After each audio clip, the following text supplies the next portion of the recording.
match number 70, and there's still something on the line. Royal Challengers Bangalore are hoping to make the playoffs. Standing between them and that hope are Gujarat Titans. Let's set up the final league meeting of this IPL 2023 with Tom Moody. Thank you for your time, Tom. It's obviously, in a way, the toughest opponent you'd face in a last game in Gujarat Titans and how clinical they are. What are the boxes RCB must tick to give themselves the best chance of getting the result? I think to continue the momentum with the bat that they had in Hyderabad, we saw the very best of Virat Kohli in Hyderabad, a brilliant 100. It was the sort of template that we saw him set out in 2016 when he had an extraordinary season where he took down bowlers right from the power play and throughout the whole innings.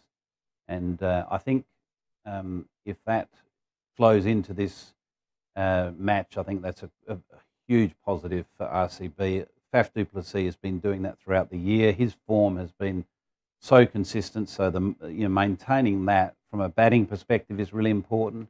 And then I suppose going back home where they haven't had a great time of it is forgetting of what's happened in the past and approaching it as just a new opportunity. Don't look at the fact that, oh, here we are at home again, we struggle to defend here and all the negatives. Let's just look at this as a completely fresh opportunity and embrace it and take it on. Yep. It has been almost a month that RCB have been on the road, and it was 3 wins and 3 losses in those 6 games they played. What are the bowlers? What are you hoping the bowlers have learned? Like you said, you want to not carry the negatives, but what changes do they need to make? Well, you'd hope that Hasaranga is fit again. He's missed the last couple of games due to injury. I don't know the severity of that injury, but you would hope that he's fit again because you'd want him back into that playing 11, you would think. And the other thing they might consider back in Bangalore, purely because he's bowled well there, is maybe Hazelwood as an option because of the extra bounce he can get. Mohammad Siraj has bowled exceptionally well there, so it's a case for him, keep doing more of the same.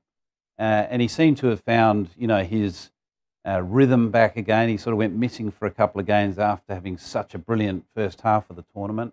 So again, it's just them slightly resetting their bowling attack to get their best bowling group on the park. You can be sure the RCB fans, when the toss happens, will also be keeping a keen eye on the Gujarat team sheet because the Titans are through to the playoffs. They're a short top spot, and they play that first qualifier within 48 hours of this game ending. Do you see them resting any key players? I think there's a chance that Mohammad Shami might be rested. And I would think that the management would have a conversation with Mohammad Shami and ask him, where is he at physically? How's he feeling?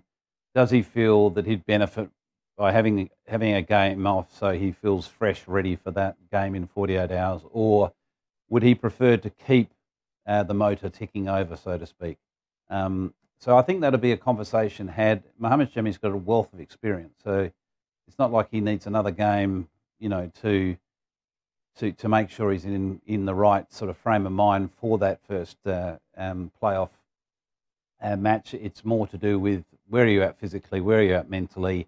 Let's tick both those boxes, and that means, he might say, look, I want to play. I feel like I need to continue to bowl. This is a team that has ticked so many boxes in Gujarat Titans this season. Any areas that they would consider looking to firm up? Josh Little could be back after a bit of a break.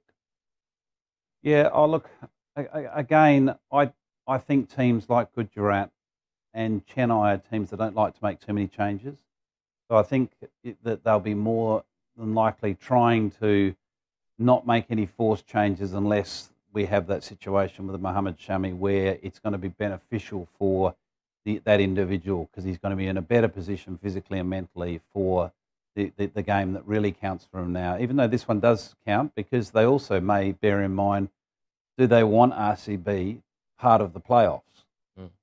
Because they might look at RCB and look at the rest of the teams that are potentially falling in those playoff positions and think, we don't actually want them in there because they're a threat.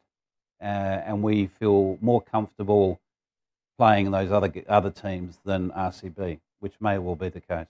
All of a sudden, what you've said just adds that added keel to this contest, which you may have thought is not that vital for Gujarat. What's your prediction for this one? I think GT are just too strong all round.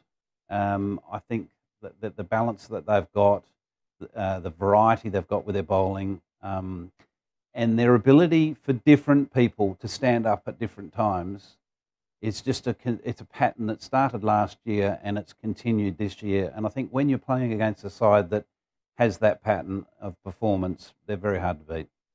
Right, so it is a stiff challenge then for Royal Challengers Bangalore. If they do win, they make it to the playoffs for a 4th year running. That's something that's never happened previously in RCB's history.